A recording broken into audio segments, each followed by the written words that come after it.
मैं खुल के ये बोल सकता हूँ कि भाई इन्होंने बोला है, क्योंकि ये रहा सबूत। आपको क्या लगता है कि क्या चीज के बारे में बात करना चाहिए? जय हिंद, मैं हूं शकील आलम। आप देखना शुरू कर दिए हैं देश दर्शन।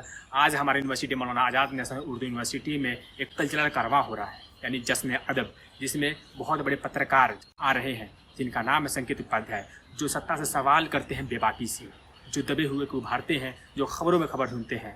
आइए इनसे बात करने की कोशिश करेंगे। आज हमारा सौभाग्य प्राप्त हुआ कि ऐसे जर्नलिस्ट से हम बात करने की कोशिश करेंगे। हमारा बात सिर्फ और सिर्फ जर्नलिज्म को लेकर होगा और कुछ नहीं। चलिए बात करते हैं।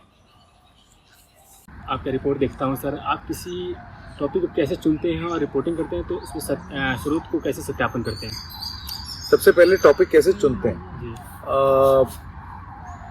देखिए, बहुत तरीके के लोग बहुत तरीके की बात पहले बताते थे कि जो लोगों को पसंद आए, लेकिन लोगों को आप उनका वर्गीकरण कैसे करेंगे? लोग तो कई होते हैं। हो सकता है शकील भाई को कोई बात पसंद आए, मुझे कुछ और पसंद आए, इनको कुछ और पसंद आए, है ना? तो पसंद को आप कैसे डिफाइन कर सकते हैं? हर किसी की अपनी अपनी पसंद है।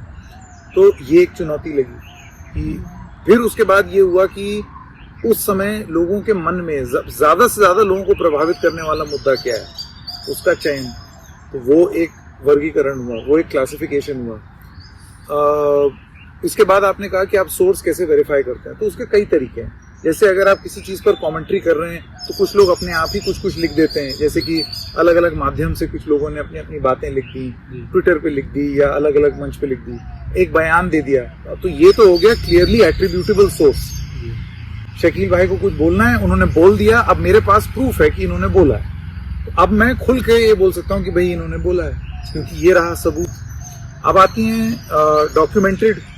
उसमें क्या है कि अगर मेरे पास कोई दस्तावेज हाथ लगा है, उस दस्तावेज में लिखा हुआ है, तो वो अपने आप में एक सबूत हो गया। इसमें चेक ये करना होता है, खासतौर से आज के जमाने में, तो दस्तावेज नकली तो नहीं है। दूसरा, आपको ये चेक करना है कि जो आपने बोला है वो AI से जनरेटेड वीडियो तो नहीं है।